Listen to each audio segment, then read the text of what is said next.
Back to my vlog. Hi guys! Welcome back. Hi guys! Another day, another vlog. So, may vlog po tayo ngayon. Si Shash na yan. Hindi, joke lang. May vlog po ako ngayon. So, sabi ko mag-a day in my life ako. So, hindi ko nagamit yung cellphone guys. Alam niyo naman guys, yung si Shamera guys, hindi talaga nakakatulog pag walang tugtog. Kaya nagamit yung cellphone na yan. Nakaiya ba kami tapos? So, anong oras nito? 4 AM na, magtatanghali na, pero gagawin pa natin yung a day in my life. Naisipan ko lang to siya kagabi, pero now, gagawin ko na. So, alas 9 lang na tayo simula. So, hindi pa po guys si Shamira guys ng fishball. Sabi ko para pagising niya, hindi na siya maghanap ng pagkain na kanin. Kasi hindi pa ako nakapagsain guys. Nagawala ako ng fishball. So, meron pa dito guys sa amin. Ito yung amin. Yan yung amin. Pero ito yung ibibigay ko sa kapitbahay. Kain ka na dyan. So, masarap, ma'am? Masarap, ma'am? Oh, lilaglag. Na.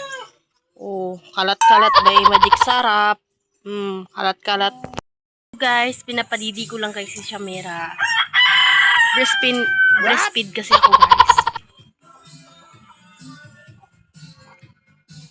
So, may diskuan dito, guys. Baka makapiright tayo. Bibigay ko na. What?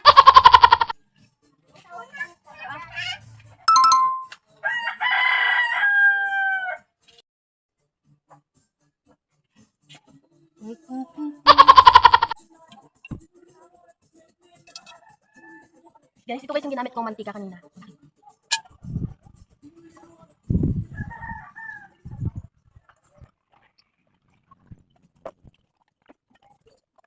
Hi guys, mag-voice record niya ako sa park na video na to kasi nga guys ayaw ko makapiright. May nagpapatugtog kasi dito guys. So, dikit-dikit na lang yung bahay, hindi natin maiwasan yung ganito. Kaya ako na yung mag-adjust. Mabait naman yung mama ninyo. Let's go! At di ko nga alam, nakagamit na pala ako ng isang buting mantika. Mahal pa naman yung mantika kagaya ng pagmamahal ko sa'yo. Ay, walang ganun. Ang goal ko kasi guys sa buhay guys, huwag maging magasto.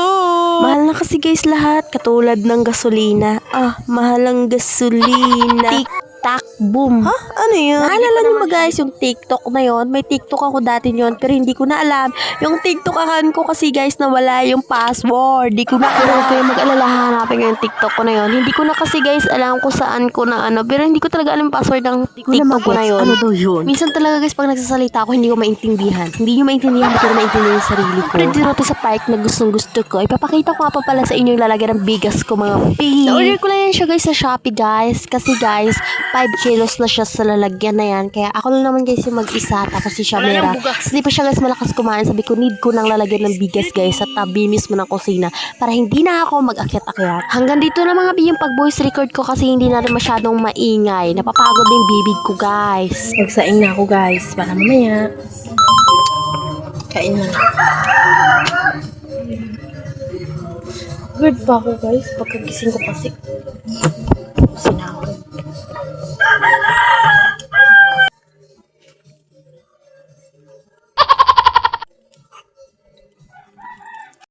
So, nagbabalik naman ako. So, ipapakita ko lang guys yung isda na binigay tapos dinahin ko lang siya. Time 2, 3 PM na ng hapon. Nakatulog ako. Pero naglaba ako guys, hindi ko na na-video. So, wala, nakatulog ako.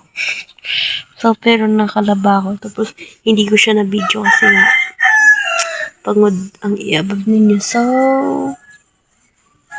hapon na. Wala na ako ma-vlog. So, dito na guys yung mag-stop. Papakita ko ba dinabahan ko? Tamad ako magpakita. So, basta marami dinabahan ko. So, bye-bye guys. Pagod ako. Naantok ako. So, dito na magtatasway. Din siya guys.